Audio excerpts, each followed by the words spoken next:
Hello दोस्तों, हम आपको एक बार फिर भगवान विष्णु जी की ये पौराणिक कथा सुनाते हैं।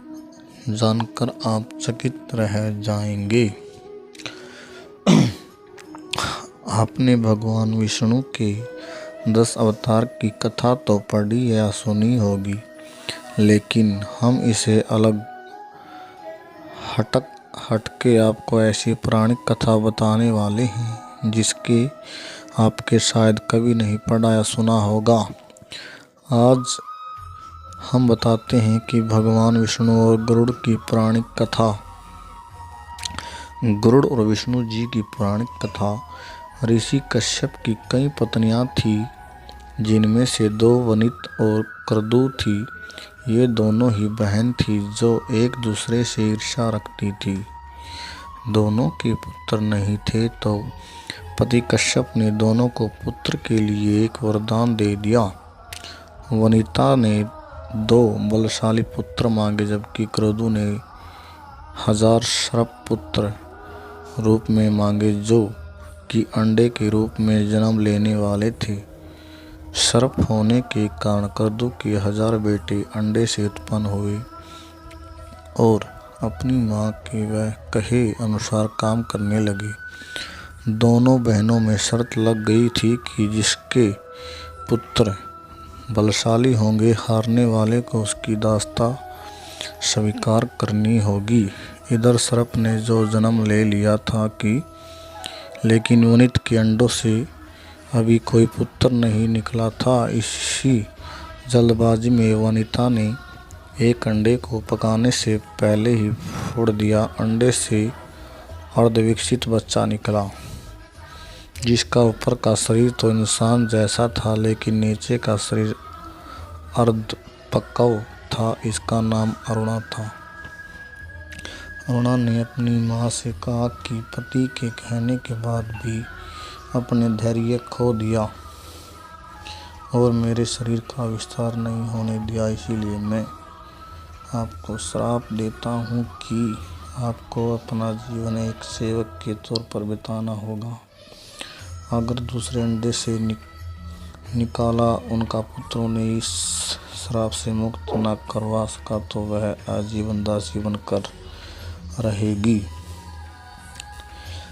भय से वनिता ने दूसरा अंडा नहीं फोड़ा और पुत्र के शाप देने के कारण शर्त हार गई और अपनी छोटी बहन की दासी बनकर रहने लगी। बहुत लंबे काल के बाद दूसरा अंडा फूटा और उसमें से विशालकाय गरुड़ निकला, जिसका मुख पक्षी की तरह और बाकी शरीर इंसान की तरह था।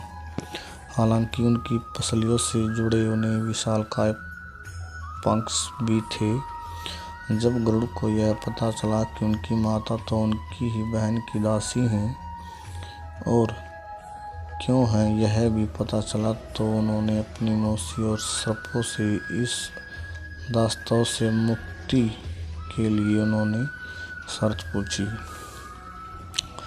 सर्पों ने वनिता की दास्ता की मुक्ति के लिए अमृत मंथन ने निकला अमृत मांगा। अमृत लेने के लिए गरुड़ स्वर्ग लोक की ओर तुरंत निकल पड़े। देवताओं ने अमृत की सुरक्षा के लिए 3 चरणों की सुरक्षा रखी थी। पहले चरण में आगे आग के बड़े पर्दे बिछे रखे थे। दूसरे में घातक हथियारों की आपस में घर्षण करती दीवार थी और अंत में 2 विषैले सर्पों का पहरा। वहां तक भी पहुंचने से पहले देवताओं से मुकाबला करना था। गरुड़ सबसे भिड़ गए और देवताओं को बिखेर दिया। तब गरुड़ ने कई नदियों का जल मुख में पानी ले चरण की आग को बुझा दिया। अगले पथ में गरुड़ ने अपने रूप इतना छोटा कर लिया कि कोई भी हथियार उनका कुछ नहीं बिगाड़ सका और सांपों को अपने दोनों पंजों से पकड़ लिया। उन्होंने मुंह से अमृत कलश उठा लिया और धरती की ओर चल पड़ा। लेकिन तभी रास्ते में भगवान विष्णु प्रकट हुए और गरुड़ के मुंह में अमृत कलश होने के बाद भी उसके प्रति मन में लालच न होने से खुश होकर गरुड़ को वरदान दिया कि वो आजीवन अमर हो जाएंगे। जब गरुड़ ने भी भगवान को एक वरदान मांगने के लिए बोला तो भगवान ने उन्हें अपनी सवारी बनाने का वरदान मांगा। इंद्र ने भी गरुड़ को वरदान दिया कि वो सांपों को भोजन रूप में खा सकेंगे। इस पर गरुड़ ने भी अमृत सकुशल वापसी का वादा किया। अंत गुरुड़ में गरुड़ ने सर्पों को अमृत सौंप दिया और भूमि पर रख कर कहा कि यह अमृत कलश मैंने यहाँ इसे लाने का अपना वादा पूरा किया और अब यह आपके सुपुर्द हुआ, लेकिन इसे पीने से आपके सभी स्नान करें तो अच्छा होगा। जब वे सभी सर्प स्नान करने गए तो तभी वहां अचानक से भगवान इंद्र पहुंचे और अमृत कलश को वापस ले गए, लेकिन कुछ बूंदें भूमि पर गिर गई जो घास पर ठहर गई थी। सर्प उन बूंदों पर झपट पड़े लेकिन उनके हाथ कुछ न लगा।